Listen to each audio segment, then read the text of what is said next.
Greetings, welcome.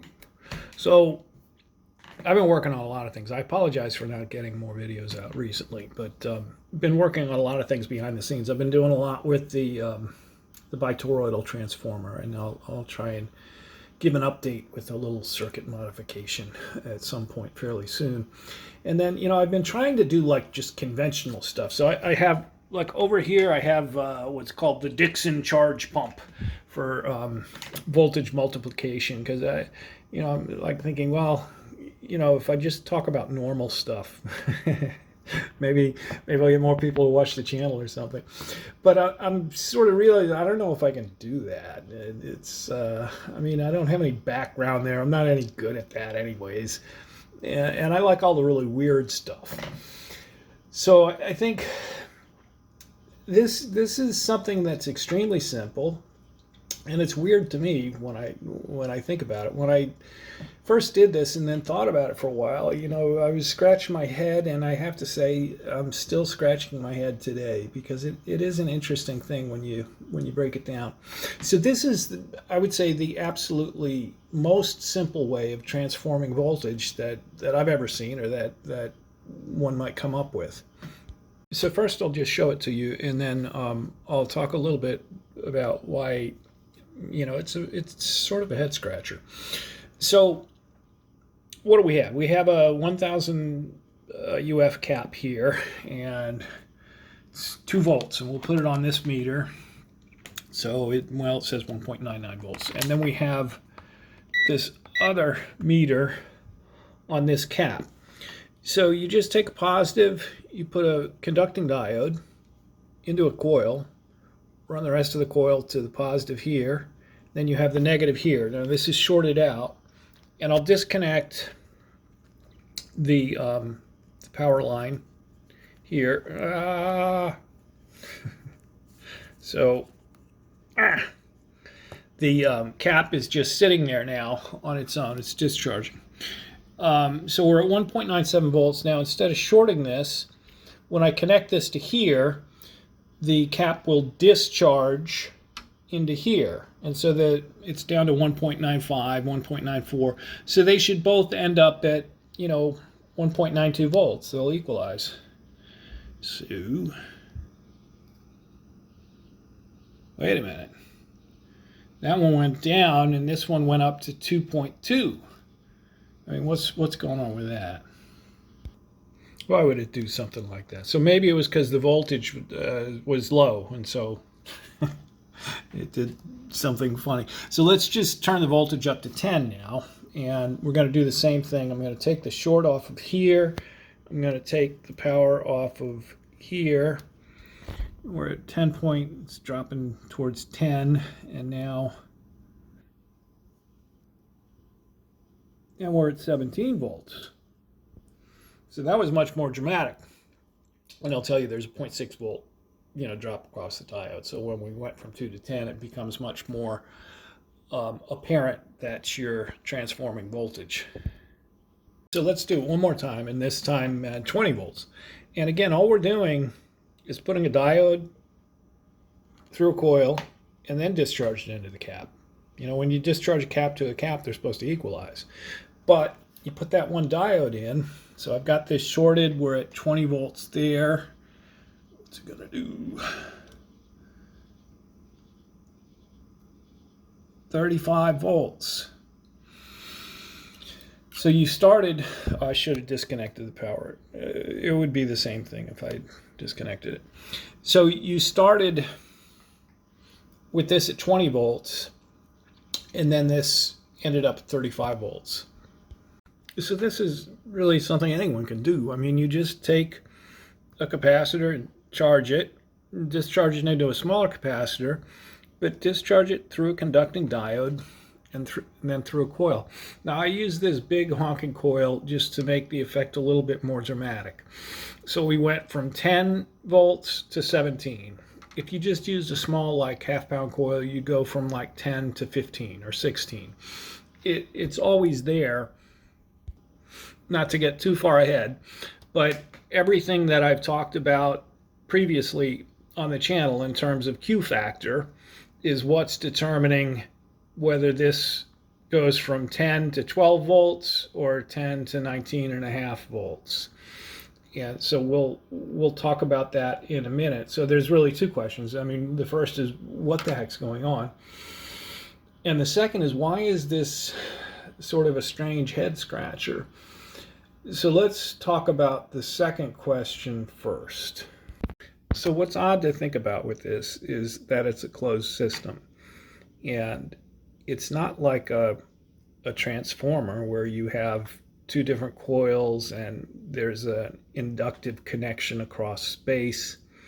It's not even like a switch mode power supply where you're discharging through a coil and then catching this strange current, inductive spike that shows up.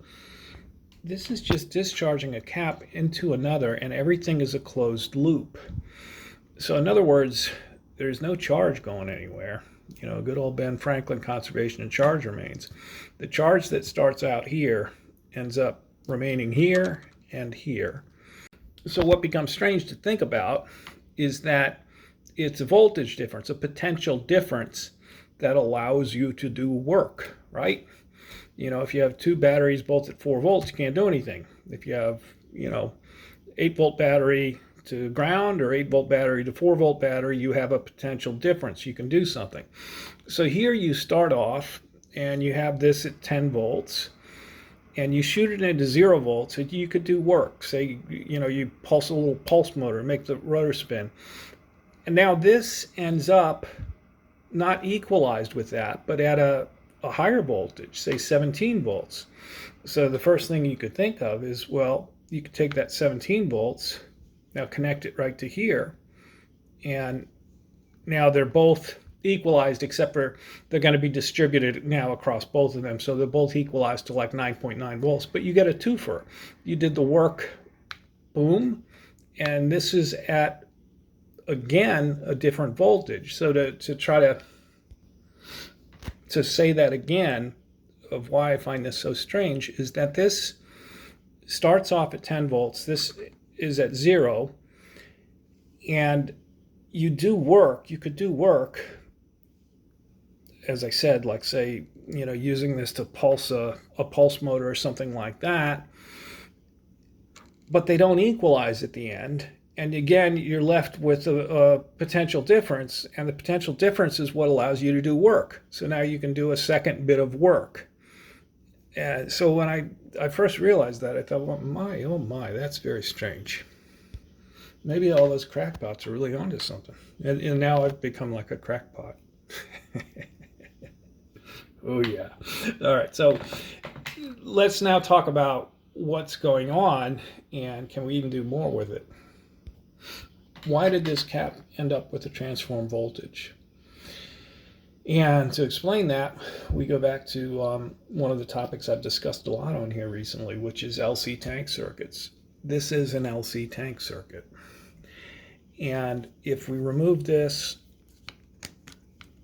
and we just discharge this through our coil, what's this cap going to do? Let's get rid of this and just have the cap shorting to itself. It's going to start off, and then it'll go all the way to 0, and then it'll go negative, and then it'll go back, and depending on the Q factor, it could go negative 90%, even 95%, and then back positive 90%. I've showed that a lot.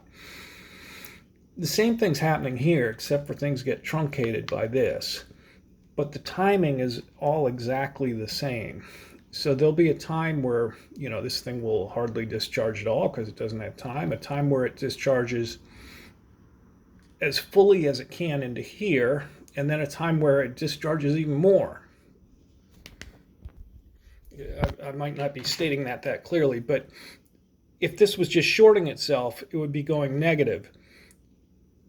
It can't go negative because this thing is 1/100th the size of this. But what it does is it discharges nearly 2 times as much as it would. And so this cap goes up nearly twice in voltage. That's why this very simple setup transforms voltage. It goes right back to an LC tank circuit.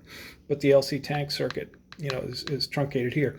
So that's also why I'm saying, you know, all this stuff I was talking about with coils and Q factor, if you had a smaller cap here, small cap there, it would go even higher.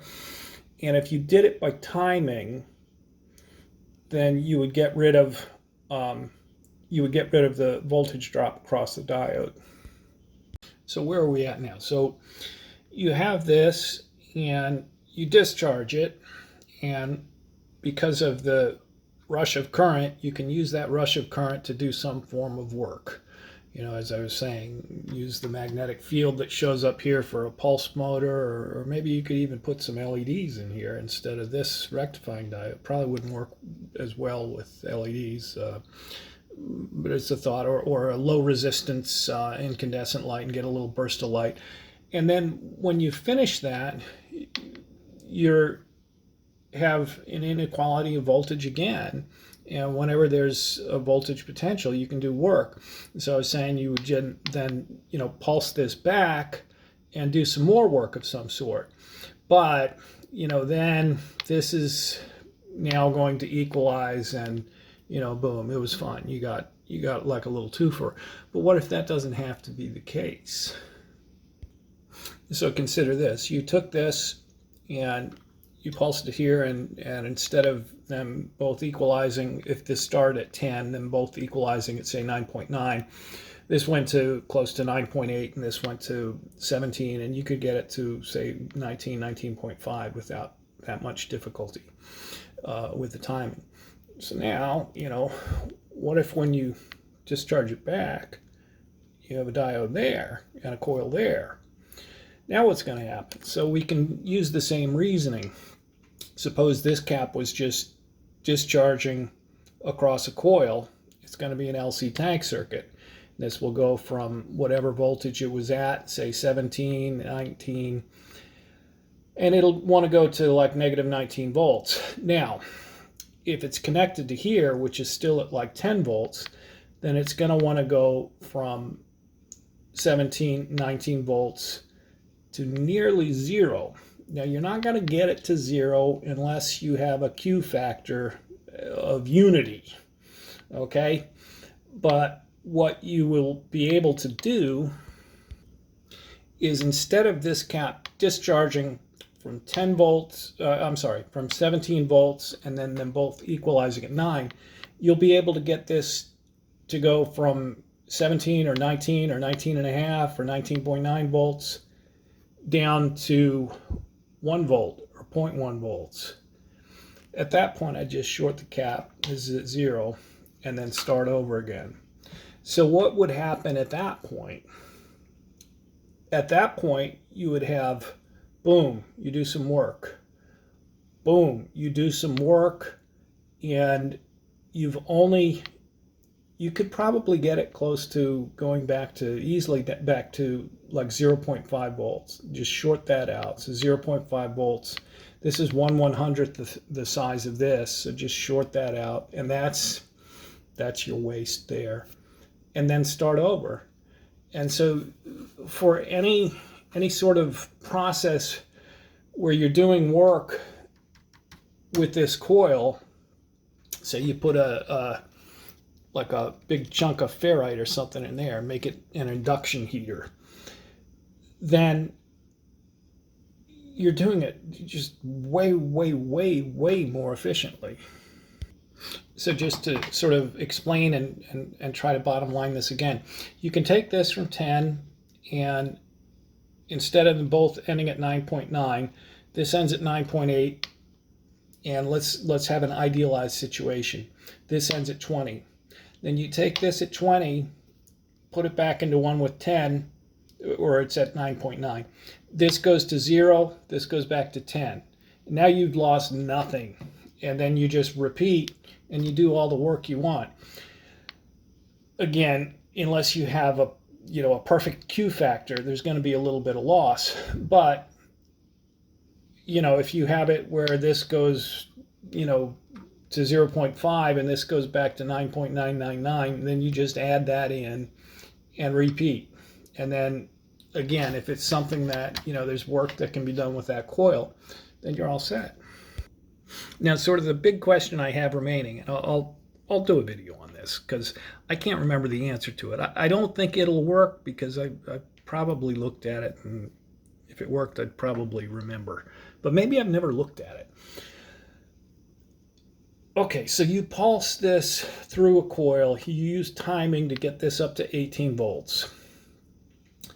If at the same time on this coil that you let the timing take this to 18 volts, you draw off the inductive spike when this collapses, does that affect this Q factor? In other words, if you draw off the inductive spike, you get a little bit there, and this only goes to 11 volts instead of 19 volts.